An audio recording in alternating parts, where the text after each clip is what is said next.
ચાલો આપણે ચાલુ કરી દઈએ આપણું ડેલી ન્યૂઝ એનાલિસિસ વાળું સેશન આપણે ચાલુ કરી દઈશું હવે. આ 9 જાન્યુઆરીના છે. 10 આજે 11 જાન્યુઆરી છે ને, 10 જાન્યુઆરીના છે, સોરી, બરાબર. પછી 11મી જાન્યુઆરીના હમણાં આપણે લઈ આવશું. ચાલો, તો 10 જાન્યુઆરીના કરંટ ન્યૂઝ ડેલી ન્યૂઝ એનાલિસિસના સેશનમાં આપનું સ્વાગત છે. હું ડૉક્ટર વિરલ જોશી વિઝન જીપીએસસીની મારી ચેનલમાં, યુટ્યુબ ચેનલમાં તમારું બધાનું સ્વાગત કરું છું. આપણે આજે શું ભણવાનું છે? આપણે ભણવાના છે આજે 2-3 આર્ટિકલ્સ અને એક એડિટોરિયલ. એડિટોરિયલ આર્ટિકલ 2 આંતરરાષ્ટ્રીય સંબંધો ઉપર છે અને એમાં પણ ખાસ કરીને અત્યારે હાલમાં ચર્ચામાં છે પ્રવાસી ભારતીય દિવસ છે, જે 9 જાન્યુઆરી આપણે હમણાં જ ઉજવીએ, બરાબર. 9 જાન્યુઆરીએ પ્રવાસી ભારતીય દિવસની ઉજવણી થઈ. કેવી રીતે, શેના માટે થઈ? તો જો હાલના આપણે ડેટા જોઈએ ને, પ્રવાસી ભારતીય દિવસ આવ્યો. પ્રવાસી ભારતીય દિવસ ક્યારથી ઉજવાય છે? જો આ છે ને, આખી મેં પીપીટી જે બનાવી છે, મેં મારી જાતે બનાવી છે અને એવી રીતે બનાવી છે કે જે રીતે હું વાંચું છું. હવે હું આ તમને સમજાવી દઉં, પછી તમે પીપીટી સેવ કરી નાખો અને પછી તમારે લખવું હોય તો લખી લો, નહીંતર પછી આ પીપીટી સમજી અને પછી તમે સેવ કરી રાખો. ને પછી જ્યારે ફરીવાર વાંચો તો તમને ખબર હોવી જોઈએ કે પ્રવાસી ભારતીય દિવસ 2001થી ઉજવવામાં આવે છે. શેના માટે ઉજવવામાં આવે છે? તો ગાંધીજી હતા એ સાઉથ આફ્રિકાથી ભારત આવ્યા હતા 9મી જાન્યુઆરી 1915ના દિવસે. તો એની યાદમાં 2001થી પ્રવાસી ભારતીય દિવસ ઉજવાય છે. પ્રવાસી એટલે શું? તો કે ગાંધીજી જે હતા એ મૂળ ભારતના હતા, person of origin in India, પણ પછી ભણવા માટે અને એમની કર્મભૂમિને પણ એને સાઉથ આફ્રિકા બનાવીને ત્યાં પણ એણે સત્યાગ્રહની લડાઈ શરૂ કરી. જો કે ત્યારે સત્યાગ્રહ શબ્દ હજી એજ સચ નહોતો આવ્યો, પણ ત્યાં પણ એમણે આઝાદી માટે, ક્યાં શેના, સાઉથ આફ્રિકાના લોકો જે હતા પરમિટિયા કહેવાતા, ગિરમિટિયા અથવા તો પરમિટિયા જે લોકોને કહેવાતા, એ લોકોને પેલા અંગ્રેજોની જે બધા ખોટા કાનૂન હતા, કાયદા કાનૂન, એની અંદરથી એને આઝાદ કરાવ્યા હતા, બરાબર. અને પછી ત્યારથી એ ભારત 1915માં આવી ગયા હંમેશ માટે, અને પછી ભારતમાં જ રહ્યા. તો એ દિવસની યાદની અંદર પ્રવાસી ભારતીય દિવસ 2001થી ઉજવવાનું શરૂ કર્યું, બરાબર છે.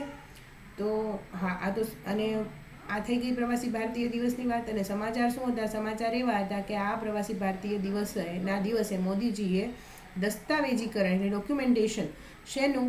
તો કે જેટલા પણ પ્રવાસી ભારતીયો જે છે ને એની, કેમ આપણે અહીંયા વસ્તી ગણતરી થાય એવી રીતે પ્રવાસી ભારતીયોમાં 3 પ્રકારના આવશે. જો તમને કહી દઉં, એક આવશે એનઆરઆઈ, બરાબર, એનઆરઆઈ આગળ આવશે જ આપણે. પછી એક overseas citizen of India, OCI, અને એક person of origin in India. OCI ને પીઓઆઈને એક કરી દેવામાં આવ્યા છે. બંનેનો અર્થ એવો જ થાય કે લોકો ભારતની અંદર જન્મ્યા છે અથવા ભારતની અંદર એના મૂળ છે એનો અર્થ એવો થાય કે એના મમ્મી, બરાબર, અથવા એના પપ્પા, બેમાંથી કોઈ એક જે છે એ ભારતીય છે, મમ્મી અથવા પપ્પા, અથવા તો મમ્મીના મમ્મી અથવા પપ્પાના પેટર્નલ સાઈડના કોઈ દાદા દાદી, એ લોકો કોઈ ઇન્ડિયામાં જન્મેલા છે. તો આ જે છે ને એને પર્સન ઓફ ઓરિજિન ઇન્ડિયા કહેવાય. ઓવરસીઝ સિટીઝન ઇન્ડિયા, એનો અર્થ એ જ થાય કે જેના મૂળ જે છે, ઓરિજિન એટલે શું? મૂળ. ઓરિજિન એટલે ઉત્પત્તિ. તો ઉત્પત્તિ એની જે છે ને એ ક્યાંક ભારતની અંદર છે, એના મૂળ છે, તો એને person of origin in India કહેવાય, બરાબર. અને એનઆરઆઈ એટલે શું? તો કે જેની પાસે હાલમાં જ જે ગયા છે, બરાબર, વિદેશમાં રહેવા, પણ એના જે વિઝા છે ને, વિઝા, પાસપોર્ટ, વિઝા નહીં, સોરી, વિઝા તો બીજા દેશના હોય, પાસપોર્ટ જે છે ને એ ભારતીય છે. એટલે વર્ષે 2 વર્ષે એને ભારતમાં આવીને અમુક દિવસ રોકાવાનું હોય, એ લોકો રોકાય છે ભારતીય, પણ રહે છે નોન રેસિડેન્ટ ઇન્ડિયન છે. આ છે ને person of origin in India છે, બરાબર. અને આ લોકો તો ઇન્ડિયન જ છે, એની પાસે પાસપોર્ટ એ ભારતનો છે, પણ રહે છે, રેસિડેન્ટ એનું ભારતમાં નથી. એટલે આને પોલિટિકલ રાઇટ્સ બધા મળે, બરાબર. તો આને મતદાનનો પણ અધિકાર છે, જો યાદ રાખજો, બરાબર. એટલે આ લોકોને મતદાનનો અધિકાર. અને આ સ્ટેટિકમાં શું આવશે? નાગરિકતા ચેપ્ટર ભાગ 2, બંધારણનો ભાગ 2, અનુચ્છેદ 5 થી લઈને 11. આ યાદ રાખવાનું. આ થઈ ગયો સ્ટેટિકનો પાર્ટ. આ તમે વાંચી લેશો ને આજે તો આ બધું સમજી જશે. બરાબર? ઓકે, આ રીતનું છે. તો પ્રવાસી, હવે પ્રવાસી ભારતીય અને શું કહેવાય? ડાયસ્પોરા કહેવાય. Indian diaspora. ડાયસ્પોરા એટલે શું? તો કે ઇન્ડિયાના લોકો છે પણ ઇન્ડિયામાં રહેતા નથી અને બીજે વિશ્વમાં વહેંચાયેલા છે, તો એ બધાને કહેશું આપણે ડાયસ્પોરા. એની સંખ્યા કેટલી છે?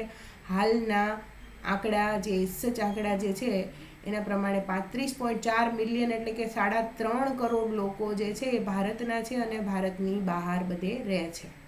બરાબર? તો એ લોકો ભારતના જ છે એટલે ભારતની અંદર ખૂબ મહત્ત્વ ધરાવે છે. બરાબર? આના જ રિલેટેડ એક એડિટોરિયલ છે. બેયને મેં ભેગું કરી દીધું છે, આર્ટિકલ એડિટોરિયલને. સમાચાર એવા હતા કે મોદીજી એના દસ્તાવેજીકરણ માટેનું સૂચન કર્યું એટલે આખો એનો આર્ટિકલ આવ્યો અને પાછળ એક એડિટોરિયલ હતો એટલે એડિટોરિયલ પણ મેં આમાં એડ કરી દીધેલો છે. બરાબર? સ્થાન ક્યાં છે? ક્યાં આની ઉજવણી કરવામાં આવી? તો ધોલીમાં. ધોલી ક્યાં આવેલું છે? ઓડિશામાં. ધોલીગીરી કરીને તમારે આવશે એલામાં રિજનલ જિયોગ્રાફીમાં. ધોલીગીરી કરીને એક પહાડ પણ ત્યાં છે. પહાડ તો ન કહેવાય, પર્વત શ્રેણી છે. બરાબર? તો મહત્વ શું છે એમ ધોલીનું? તો અશોક જે છે આપણા મૌર્ય સામ્રાજ્યના મહાન એક રાજા, અથવા તો આખા ભારતના સંપૂર્ણ ઇતિહાસના મહાન રાજા, જે કલિંગનું યુદ્ધ, ફેમસ યુદ્ધ છે કલિંગનું યુદ્ધ જે થયું. બરાબર? એમાં હિંસા થઈ અને પછી એણે શાંતિનો માર્ગ અપનાવ્યો. એ જે આખી ઘટના થઈ હતી એ કલિંગ જે છે ને ધોલીની બાજુમાં આવેલું છે અને એટલે જ કલિંગનું મહત્વ, ધોલીનું મહત્વ વધી જાય છે અને અશોકના જે શિલાલેખો છે એમાં પણ એનો ઉલ્લેખ જોવા મળે છે. તો ધોલીગીરી ક્યાં આવેલું છે એ પ્રશ્ન પૂછાઈ શકે. ધોલીગીરીનું મહત્વ શું છે? તો કે ત્યાં આગળ એક શાંતિ સ્તૂપ આવેલો છે, પીસ પેગોડા.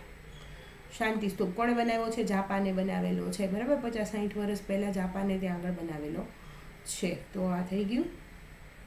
પછી આપણે જો મેં આ તમને overseas citizen of India, NRI અને POIની વાત કરી દીધી. Person of origin in India, આ બંનેને જે છે એ એક કરી દેવામાં આવેલું છે લગભગ 2015થી. બરાબર? તમારા નાગરિકતાવાળા ચેપ્ટરમાં લખેલું છે, તમે એક વખત જોઈ લેજો. પછી એનું યોગદાન શું છે? ઇન્ડિયન ડાયસ્પોરાનું યોગદાન શું છે? તો સીધો પ્રશ્ન આવી શકે. બરાબર? પ્રિલિમ્સમાં આવી શકે અને મેઇન્સમાં પણ આવી શકે. તો ઇન્ડિયન ડાયસ્પોરાનું મહત્ત્વ એ છે, નથી લખવું, આર્થિક મહત્ત્વ એવું છે કે રેમિટન્સ આપે છે. રેમિટન્સ એટલે શું? મેં આપણે હમણાં જ થોડાક દિવસ પહેલાં 2 કે 3 દિવસ પહેલાંના ઓલામાં જોયું હતું. રેમિટન્સ એટલે એવી શું કહેવાય એને, આવક. ભારતમાં જે આવક આવે ને, બહારથી આવક આવે ને, ચાલુ ખાતું એટલે કરંટ એકાઉન્ટ કહેવાય એને. કરંટ એકાઉન્ટની અંદર રેમિટન્સ આવે. રેમિટન્સ એટલે કે એવી આવક કે જે ભારતમાં બિન ભારતીયો છે, જે બહાર રહે છે, બિન ભારતીયો નહીં, ભારતીયો તે NRI, બિન રહેવાસી ભારતીયો જે બહાર વિદેશોમાં રહે છે. બરાબર? વિદેશોમાં રહે એટલે શું કરે? ત્યાં આગળ કમાણી કરે. બરાબર? આવક નોકરી કરે અથવા તો જે પણ કાંઈ પેલું કરતા હોય એ કરે અને ત્યાંથી પછી પોતાના સ્વજનોને પૈસા મોકલે કે નહીં, એના મમ્મી પપ્પાને, એના સ્પાઉસને. એ પૈસા ક્યાં આગળ આવે? તો એ આવે ચાલુ ખાતાની અંદર. ભારતનું જે ચાલુ ખાતું છે ને, કરંટ એકાઉન્ટ, એની અંદર આવે. અને એમાં સૌથી મોટો પાર્ટ છે રેમિટન્સનો. વર્લ્ડ બેંકનો હમણાં એક રિપોર્ટ આવ્યો હતો, વર્લ્ડ બેંકનો. બરાબર? બે નહીં પણ અઠવાડિયા પહેલાંની વાત છે. વર્લ્ડ બેંક આપણે રિપોર્ટ ડિસ્કસ કર્યો. તમારે રેમિટન્સમાં ભારતનું સ્થાન સૌ પ્રથમ છે. બીજું સ્થાન કોનું છે? મેક્સિકોનું છે. એટલે સૌથી વધારે રેમિટન્સથી આવક જે છે એ ભારતમાં થાય છે. તો યોગદાન ઇન્ડિયન ડાયસ્પોરાનું બહુ મહત્ત્વનું થઈ ગયું ને એટલે જ ઇન્ડિયન ડાયસ્પોરા જે છે એ ભારતના પોલિટિકલ બેકગ્રાઉન્ડમાં પણ મહત્ત્વની થઈ ગઈ. બરાબર? એટલે તે જો અમેરિકાની ચૂંટણી, કોઈ પણ દેશની ચૂંટણી હોય તો ભારતીયોને એ લોકો અવોઇડ ન કરી શકે. ભારતને તમે જુઓ, આજુબાજુના લગભગ 130 દેશમાં 3.5 કરોડ ભારતીયો રહે છે. બરાબર? એની વસ્તી એટલી બધી છે કે એની ચૂંટણીમાં ભારતીયો જે છે ને એ સારો એવો, અને ઇવન કે ચૂંટણી લડે પણ છે. કમલા હેરિસ, આપણે ખબર છે. બરાબર? કમલા હેરિસ મૂળ ભારતીય છે, એના મૂળ ભારતની અંદર છે. એમ ભારતીય છે એવું ન કહેવાય. એટલે કમલા હેરિસ છે એ રાષ્ટ્રપતિની ચૂંટણી જ્યારે લડતા હોય તો કેટલું મહત્ત્વ થઈ જાય તમે સમજો ઇન્ડિયન ડાયસ્પોરાનું. તો એટલે ત્યાંની જે પણ કોઈ રાજનૈતિક સ્થિતિ છે ને એને પણ પ્રભાવિત કરે છે. કોણ? ભારતીયો. તો ઇન્ડિયન ડાયસ્પોરાનું મહત્ત્વ બધી રીતે થઈ ગયું, બરાબર. પછી આત્મનિર્ભર ભારતને પણ જો ટેકનોલોજી ટ્રાન્સફર કરવાની છે, કોઈ ટેકનોલોજી નવી આપણે દેશની અંદર લઈ આવી છે અને એ ટેકનોલોજી જે દેશ પાસે છે એને વિકસાવવામાં જો ભારતીયો છે, સુંદર પિચાઈ છે, સામ પિત્રોડા છે, તો કેટલું ફેર થઈ જશે ને, બરાબર. આપણું કહેવાય ને કે ઓળખાણી મોટી ખાણ છે એના જેવું કે થોડું એટલે આ લાગવગના સંદર્ભમાં નહીં, પણ એની અંદર જો ભારતીય હોય તો ટેકનોલોજી ટ્રાન્સફરમાં થોડુંક ઇઝી થઈ જાય, અને એ સામે ભારત પણ એ લોકોને એટલું, અને સોફ્ટ પાવર ભારતનો જનરેટ થાય. જો આગળ આવશે જ તે સોફ્ટ પાવર કઈ રીતે જનરેટ, હાર્ડ પાવર એટલે શું? તમે જો અત્યારે છે ને અમેરિકા જે છે એ મહાસત્તા કહેવાય. કેમ મહાસત્તા કહેવાય? કારણ કે એનું સૈન્ય એટલું બધું પાવરફુલ છે, પછી એની જીડીપી પણ વધારે છે, એનું નાણું સ્થિર છે, બરાબર. એટલે ડોલર જે છે એ સૌથી વિશ્વસનીય નાણું ગણાય આખા વિશ્વનું, તો એના લીધે એ મહાસત્તા છે, બરાબર. તો એનાથી એની શું થાય? હાર્ડ પાવર જનરેટ થાય. પણ સોફ્ટ પાવર ક્યારે જનરેટ થાય? કે જ્યારે આપણે કોઈના કહેવાય ને કે કોઈના ગળે ચાકુ મૂકીને આપણે નથી કોઈ વાત મનાવતા, ત્યારે અમેરિકાને કોઈ વાત મનાવી હોય ને તો એ સીધું એને પોતાનો પાવર જે છે ને એની હાર્ડ પાવર જે છે ને એનો ઉપયોગ કરે. યુક્રેનને એમ કહે કે અમે